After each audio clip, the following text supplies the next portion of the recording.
اہل زاویہ کی طرف سے آپ سب کی خدمت میں سلام پہنچے۔ میرا آج کا موضوع ہے صاحب علم۔ اشفاق احمد کہتے ہیں کہ میں اکثر بابوں کا ذکر کرتا رہتا ہوں۔ ان کی بات کرنے کا انداز اور بات کو سمیٹنے کا، پیش کرنے کا جو رویہ تھا وہ عام لوگوں سے بے حد مختلف تھا۔ آپ یہ سمجھ لیں کہ ان کی باتیں کوٹیبل کوٹس 4 سیریز کا درجہ رکھتی تھی۔ مثلا کہا جاتا ہے جو خیر کو قبول نہیں کرے گا خیر اس کے گلے پڑ جائے گا۔ کہتے ہیں نماز کی قضا ہے خدمت کی قضا نہیں۔ پھر ایک اور اسی طرح لمبا بیان جس کے اوپر ہم ذرا الجھ گئے ہیں اور اب میں اس الجھن سے تھوڑا سا آزاد ہوا ہوں، وہ یہ تھا کہ بیچنے والے نے انسان کو کسی کام کے لیے، کسی عمل کے لیے بھیجا ہے، صرف پڑھنے پڑھانے کے لیے نہیں۔ جو لوگ پڑھنے پڑھانے کو عمل سمجھتے ہیں وہ عمل کے لیے دیا گیا وقت ضائع کرتے ہیں۔ اب یہ بڑی بوجھل سی بات تھی۔ ہم لوگ جو لکھنے لکھانے والے تھے، پڑھنے پڑھانے والے تھے، ان کے لیے گویا یہ ایک بم شٹل تھا۔ لیکن ایمانداری سے سوچا جائے، اس پر غور کیا جائے، ڈیرے پر بیٹھ کر اس قسم کی گفتگو نہیں ہوتی جس قسم کی ہم ٹی وی پر بیٹھ کر یا پروگرام میں یونیورسٹی کی کلاسوں میں یا کالج کے کمروں میں کیا کرتے تھے۔ ہم نے اس پر غور کیا اور غور کرنے والوں میں میرے بہت سے دوست شامل تھے، وہ بھی وہاں آیا کرتے تھے۔ لیکن ہماری شرح تعلیم ہے، ہم سوچتے تھے اور ایک نتیجہ نکالتے تھے کہ یہ جو ریٹ آف لٹریسی ہمارے شرح تعلیم ہے، اس کے بارے میں ہم نے قول فیصل دے دیا کہ یہ شرح تعلیم 17%، 18%، 20 یا 21% ہے، اس سے زیادہ نہیں ہے۔ تو بابا جی نے کہا کہ جس تعلیم کو یا جس علم کو شرح آپ یہاں محدود کے بیٹھے ہیں، ہمارے اندازے کے مطابق پاکستان میں شرح تعلیم جو ہے وہ 90 سے 92% ہے۔ اب یہ ایک عجیب و غریب بات تھی۔ انہوں نے کہا جب آپ تعلیم کو جانچتے ہیں، بیٹھ کر تولتے ہیں، تو آپ صاحب علم کو نہیں لیتے، صاحب قلم کو لیتے ہیں، اور صاحب علم میں اور صاحب قلم میں آپ تخصیص کر دیتے ہیں، حالانکہ ان کو ملا کر رکھنا چاہیے۔ صاحب علم میں وہ سارے لوہار، ترخان، ویلڈر، ٹیکنیشین، دھوبی، اعلیٰ درجے کے درزی خاص طور پر شامل ہے۔ اسی طرح گاڑی والے سب لوگ شامل ہیں، کیونکہ ان کے پاس اپنا ایک علم اتنی شدت اور اتنی ہی مضبوطی کے ساتھ قائم ہے جس طرح دوسرے کا علم۔ لیکن ہم لوگ صرف اہل قلم کو یا حروف شناس کو ہی صاحب علم سمجھتے ہیں۔ یہ زیادتی کی بات تو ہے۔ وہاں سے کچھ متاثر ہو کر جب میں گھر پہنچا تو میں نے اپنی بیوی سے کہا لا حول ولا قوت، یہ آپ کیسی بات کرتے ہیں؟ صاحب علم تو ہم ہیں، کیونکہ ہم لکھتے ہیں، ہم رائٹر ہیں، ہم ادیب ہیں، ہماری تو کتابیں چھپتی ہیں۔ آپ کہتے ہیں کہ ایک بڑائی جو ہے وہ بھی ایسا ہے، تو پھر ہمارے لیے پرنسپل صاحب بیٹھے تھے جو کہ اب بھی ایک بہت بڑے کالج کے پرنسپل ہیں۔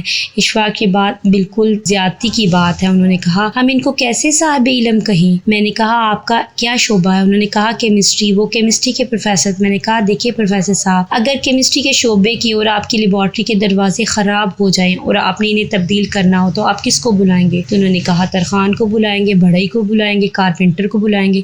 تو جب وہ کارپینٹر آئے گا، اس کا جائزہ لے گا، تو وہ کیا کہے گا؟ دیکھیے یہ 3 دروازے ہیں، آپ 2.5 مکسر لکڑی منگوا لیں۔ اب آپ کا سارا کالج بتا دے کہ 2.5 مکسر لکڑی کتنی ہوتی ہے، وہ ایک پورا علم ہے نا اس کا۔ اب جب وہ 2.5 مکسر لکڑی کہہ چکے گا تو پھر کہے گا پرنسپل صاحب چونکہ یہ دروازے اندر کے ہیں اور جب ہم یہاں دیار لگانے کی بجائے پڑتل استعمال کریں گے تو بہتر ہے کہ آپ 2.5 مکسر لکڑی پڑتل کی منگوا لیں۔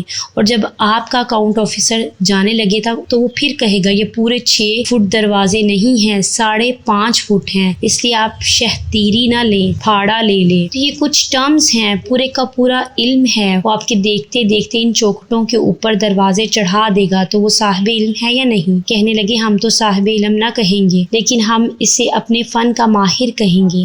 ویسے آپ بھی اپنے فن کے ماہر ہیں، وہ بھی ہے، آپ اسے تسلیم کریں، لیکن ان کے لیے تسلیم کرنا بہت مشکل تھا۔ پھر تھوڑے دن ہوئے میں یہ بوجھ لے کر، یہ بہت بڑا بوجھ ہے، میں آپ کی خدمت میں عرض کرتا ہوں۔ ایک یہاں پر ہماری محفل تھی ایک ہوٹل میں، تو حکیم سعید مرحوم کیا کرتے تھے، وہاں بڑے دانش مند لوگ اکٹھے ہوتے تھے۔ وہاں میں نے کہا یہ ایک مسئلہ ہے، آپ اسے تسلیم کرتے ہیں کہ ان کے پاس علم ہے؟ تو وہاں ایک جج صاحب ریٹائر تھے، کہنے لگے اشفاق صاحب آپ خدا کا خوف کریں، آپ یہ کہہ رہے ہیں کہ ایک معمار، مستری، رات چنائی کا کام کرنے والا صاحب علم ہے؟ میں نے کہا جناب میں ان کو صاحب علم نہیں کہتا، میں آپ کو آپ کے اور اپنے برابر سمجھتا ہوں، وہ اتنی تعلیم کا مالک ہے جتنے ہم ہیں۔ کہنے لگے خدا کا خوف خوف کریں، بڑے پریشان ہوئے، کہنے لگے آپ یہ کس طرح کہہ سکتے ہیں، وہ کیسے اس درجے میں آ سکتے ہیں؟ میں نے کہا دیکھیے جج صاحب، پاکستان میں جتنی بھی ہائی کورٹس ہیں، ان کے نیچے بیٹھنے والے جج جن چھتوں کے نیچے بیٹھتے ہیں جو ان پڑھ مستریوں نے بنائی ہوئی ہیں، اور آپ اپنے فیصلے لکھتے ہیں، آپ ان کو کہاں پلیس کریں گے؟ خدا کا خوف کریں۔ کہنے لگے چلیے یہ بات تو ٹھیک ہے، لیکن یہ بڑا مشکل ہے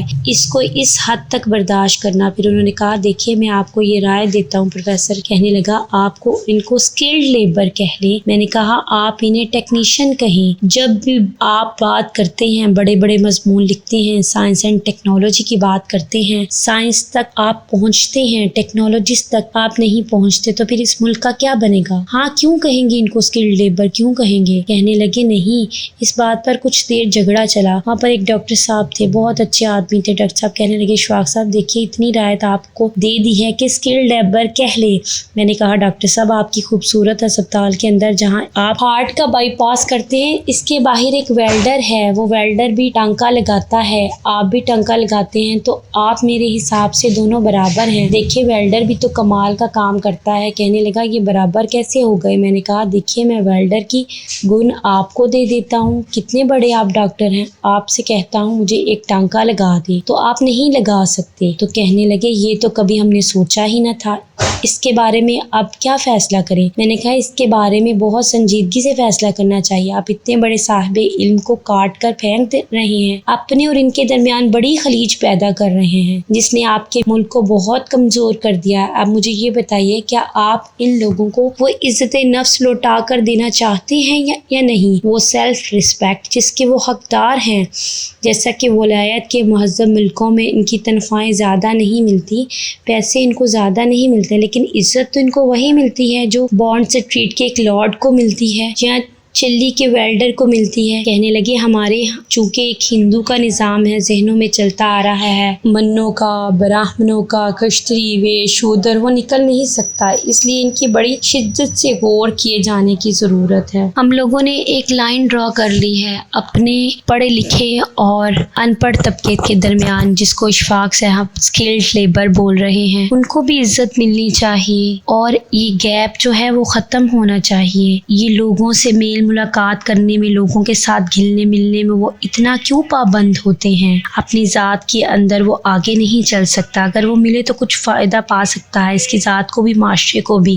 یہ زندگی کی چھوٹی چھوٹی پیچیدگیاں ہیں جو کہ انسان کے ساتھ ساتھ چلتی رہتی ہیں، لیکن ان پر غور کیا جانا بہت ضروری ہے۔ میں نے یہ دیکھا ہے کہ ڈیروں میں، تکیوں پر، زاویوں پر ہر ایسی بات کا بڑا پالن ہوتا ہے اور ان پر غور کیا جاتا ہے اور آپس میں مل کر بات کی جاتی ہے۔ اور ہمارے بابے جو ہیں، میں آخری بات عرض کروں گا کہ جو بالکل صحیح بابے ہیں وہ علم کو صرف دو حصوں میں تقسیم کرتے ہیں، ایک وہ ڈیرے کو علم مانتے ہیں، یہاں علم ملتا ہے، یا پھر وہ سائنس لیبارٹریوں کو مانتے ہیں جہاں سائنسدان کھڑا ہو کر کام کرتا ہے، جہاں ڈائسیکٹنگ ٹیبل ہے، جہاں پر کام ہو رہا ہے، جہاں پر سر الیگزینڈر فلیمنگ بیٹھا ہوا ہے۔ اس کی بابے بہت عزت کرتے ہیں، وہ سائنسدانوں کی اتنی عزت کرتے ہیں جتنی وہ میٹا فزکس کی عزت کرتے ہیں۔ خواتین و حضرات اتنی ہی فزکس کی عزت کرتے ہیں۔ بڑی مہربانی آپ کی، اللہ آپ کو آسانیاں عطا فرمائے اور آسانیاں تقسیم کرنے کا شرف عطا فرمائے۔ اللہ حافظ۔